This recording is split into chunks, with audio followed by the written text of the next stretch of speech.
রাস পূর্ণিমা 2024 সকলকে জানাই শুভ রাস পূর্ণিমার আন্তরিক শুভেচ্ছা ও অভিনন্দন। সকলে সুস্থ থাকুন, ভালো থাকুন। রাস পূর্ণিমা একটি স্বর্গীয় উদযাপন যা বৈষ্ণব ঐতিহ্যে অপরিসীম তাৎপর্য বহন করে। কার্তিক মাসের পূর্ণিমার রাতে এই উৎসব পালিত হয়। রাস পূর্ণিমা একটি আনন্দদায়ক উপলক্ষ যা বৃন্দাবনের পবিত্র ভূমিতে গোপীদের সাথে ভগবান কৃষ্ণের ঐশ্বরিক নৃত্যকে চিহ্নিত করে।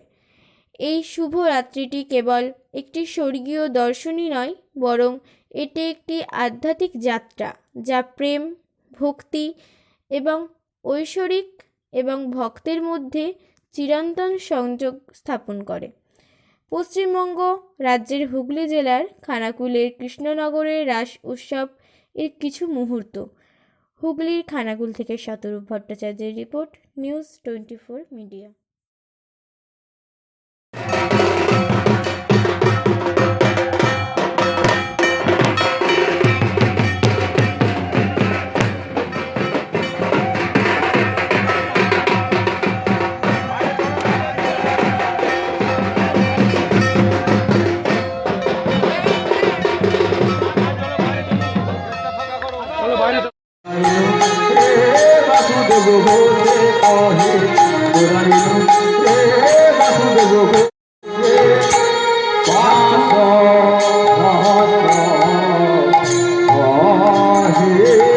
রাস পূর্ণিমার অনেক অনেক শুভেচ্ছা, অভিনন্দন।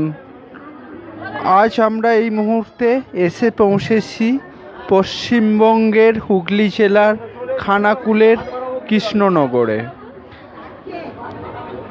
আজ আমরা জেনে নেব এই রাস পূর্ণিমার পুজো সম্পর্কে। আজকে যে এই পুজো, এই সম্পর্কে কি বলবেন? আমাদের এই বিগ্রহ আজ 536 বছর আগের বিগ্রহ। 536 বছর ধরে আমাদের পূর্বপুরুষ এইভাবেই রাস উৎসব করে আসছে। আর গত 350 বছর আগে তপস্বী বাঞ্ছারাম রায় এই রাস মন্দির প্রতিষ্ঠা করে এইটি করে গেছিলেন। আর আমাদের যে অভিরাম প্রভু, উনি 536 বছর পূর্বে থেকে এই রাস উৎসব করে এসেছেন। তারপর অভিরাম প্রভু গোপীনাথ তার মধ্যে প্রতিষ্ঠা করেছেন এবং এই রাস উৎসব চলে এসেছে এবং আজও সেই উৎসব, সেই মেলা আমরা চালিয়ে যেতে সক্ষম হয়েছি। এবার এই মেলার যে উৎসব, সেই উৎসব বলতে এই মেলার আগে আরও প্রচণ্ডভাবে মেলার থাকতো, কিন্তু বর্তমানে নানা রকম সমস্যার জন্যে কিছু কিছু মেলা কমে গেছে। কারণ বিভিন্ন জায়গায় আশেপাশে সমস্ত রাস উৎসব হয়েছে। নাহলে গোপীনাথজিউর এই উৎসব কিন্তু পশ্চিমবাংলা বিখ্যাত। প্রচার নেই, কারণ আমাদের এটি গুপ্ত বৃন্দাবন ধাম, গুপ্ত থাকে, প্রচার কেউ করে না। এই যে আপনারা এসেছেন, আপনাদের মাধ্যম দিয়ে কিছুটা প্রচার হবে, কিন্তু আমাদের এখানে প্রচারের ব্যাপারটা খুব কম, যার জন্যে গোপীনাথজিউর রাস উৎসব খুব একটা প্রচার হয় না।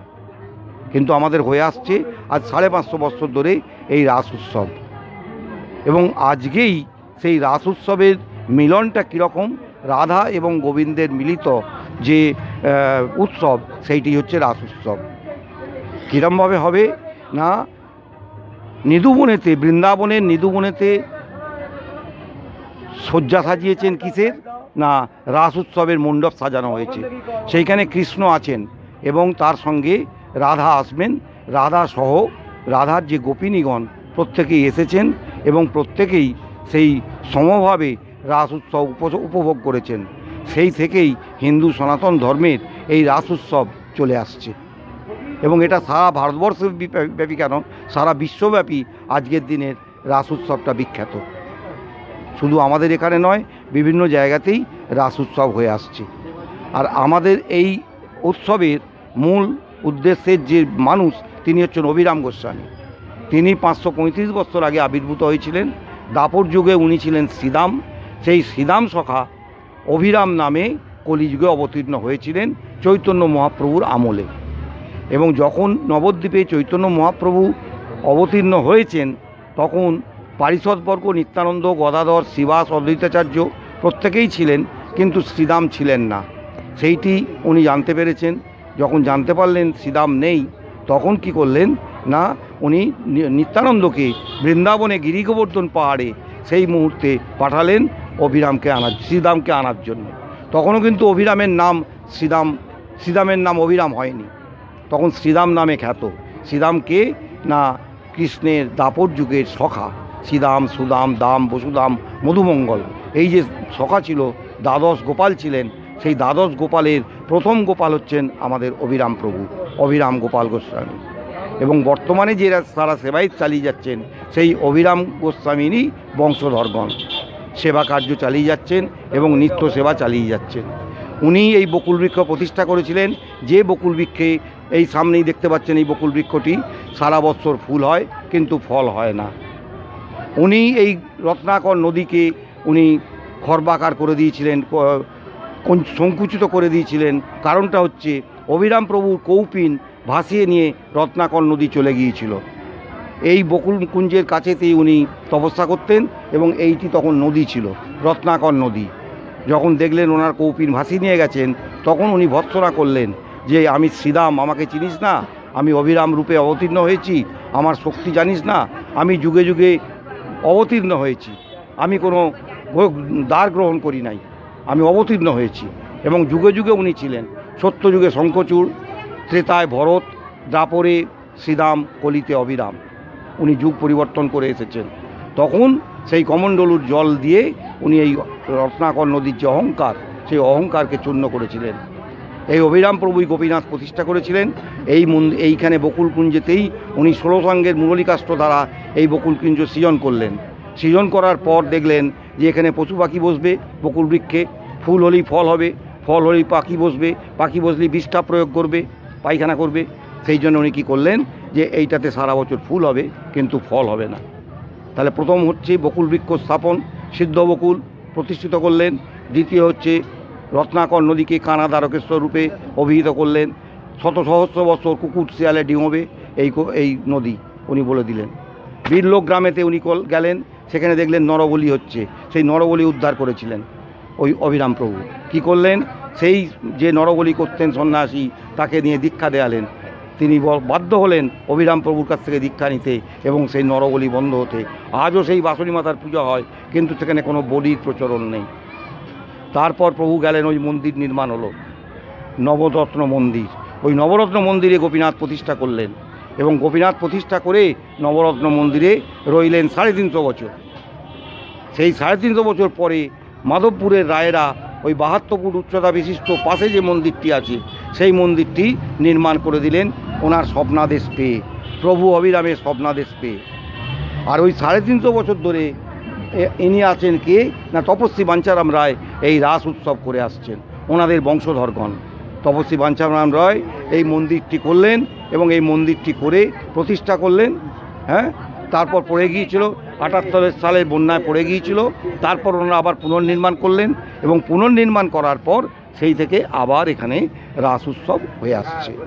ওনার ঝিকিরা নিবাসী, আপনাদের গ্রামের নাম কি? রাউতাড়া ঝিকিরা নিবাসী কেরানি বাড়ি। ওনারা 350 বছর ধরে এই রাস উৎসব করে আসছেন। যাবতীয় খরচ খরচা সব ওনারাই ব্যয় করেন। এবং তারপর যখন ওখানে হলো, এইবার কোনো এক সময় হলো গোপীনাথ মন্দিরে চক্রপুরের বড় ডাকাত দল এসে ডাকাতি করতে হলো প্রভুর মন্দিরে, প্রভুকে নিয়ে যাওয়ার জন্যে। তারপর তাদের কি করলেন, সেই ডাকাতরা অন্ধ হয়ে বসে রইল, কেউ ডাকাতি করতে পারেনি। সকালবেলা যখন খবর নিল সবাই এসেছেন, তখন দেখলেন ডাকাতরা অন্ধ হয়ে বসে আছে। সেই ডাকাতরা আজও, সেই 350 বছর ধরে আজও কিন্তু সেই ডাকাতরা লাঠির পাহারা দিয়ে এখানে নিয়ে আসে গোপীনাথকে প্রতিটি উৎসব অনুষ্ঠানে। এবং আমাদের পরশু দিনেতে এখানে লাঠি খেলের ব্যবস্থা আছে বরাবর 12 মাস। তৃতীয় দিনেতে প্রভু যখন যান, সেই লাঠিখেল হয় এবং এবছরও সেই লাঠিখেল আমরা আয়োজন করতে পেরেছি। আপনার পরিচয়? আমি সন্দীপ গোস্বামী। আপনাকে নমস্কার এবং অনেক অনেক ধন্যবাদ। আজ রাস পূর্ণিমা, আপনাদের এই পুজো, রাস পূর্ণিমার পুজো, এই সম্পর্কে কি বল? নমস্কার। প্রথমেই জানাই শ্রী গোপীনাথজির চরণে আমার আভূমি লুণ্ঠিত প্রণাম। আজ শুভ রাস পূর্ণিমা। আমরা হলাম তপস্বী বাঞ্ছারাম রায়ের বংশধরগণ। বিগত 350 বছর ধরে আমাদের এই রাস উৎসব চলে আসছেন। তপস্বী বাঞ্ছারাম রায় তপস্যা বলে এই প্রভু গোপীনাথজিকে পেয়েছিলেন। স্বপ্নাদেশে উনি এই সেবার সুযোগ পান। আমরা 350 বছর ধরে এই রাস উৎসবের সেবা করে আসি 3 দিন এবং দোল উৎসবের সেবা করে আসি। প্রভু আজ সন্ধ্যার পরে আমাদের বর্ণাঢ্য সহকারে শোভাযাত্রা করে কীর্তনের মাধ্যমে আমাদের এই মন্দিরে আসেন এবং এই আমাদের সেবা গ্রহণ করেন। আজ এখানে সারা রাত ধরে উৎসব হয়। আজকে থাকেন, আগামীকাল থাকেন। আগামীকাল আমাদের বিশেষ উৎসব হয়, রাখাল ভোজন হয় এবং মহাপ্রভুর মহোৎসব হয়। এই রাখাল ভোজনেরও একটা বিশেষ কাহিনী আছে। এখানেরই প্রভু অভিরাম গোস্বামী বিগত দিনে রাখালের ছদ্মবেশে আমাদের রাসবাড়িতে রাখালের বেশে সেই রাখাল ভোজনে অংশগ্রহণ করেছিলেন। সেই জন্য আজও 350 বছর ধরে সেই রাখাল ভোজনের ব্যবস্থা প্রচলিত আছে। এবং অতীতে যিনি বললেন, তিনি বলেছিলেন যে শেষ দিনে যেটা লাঠি খেলা হয়, মানে ডাকাতরা যে গয়না চুরি করতে এসেছিল, ঠাকুর যে ওনাদেরকে অন্ধ করে দিয়েছিলেন, কিন্তু ওনারা সেই রক্ত দিয়ে ঋণ শোধ করেন। তাই আজও লাঠি খেলা প্রচলিত আছে। সকলকে আমাদের এই তপস্বী বাঞ্ছারাম রায়ের বংশধরদের পক্ষ থেকে জানাই আন্তরিক অভিনন্দন। সকলে ভালো থাকবেন, সুস্থ থাকবেন। আপনার পরিচয়? আমি তপস্বী বাঞ্ছারাম রায়ের বংশধর। আমার নাম মিঠু রায়। আমাদের বাড়ি ঝিকিরা, দাউতরা, কেরানীবাড়ি। আপনাকে অনেক অনেক ধন্যবাদ।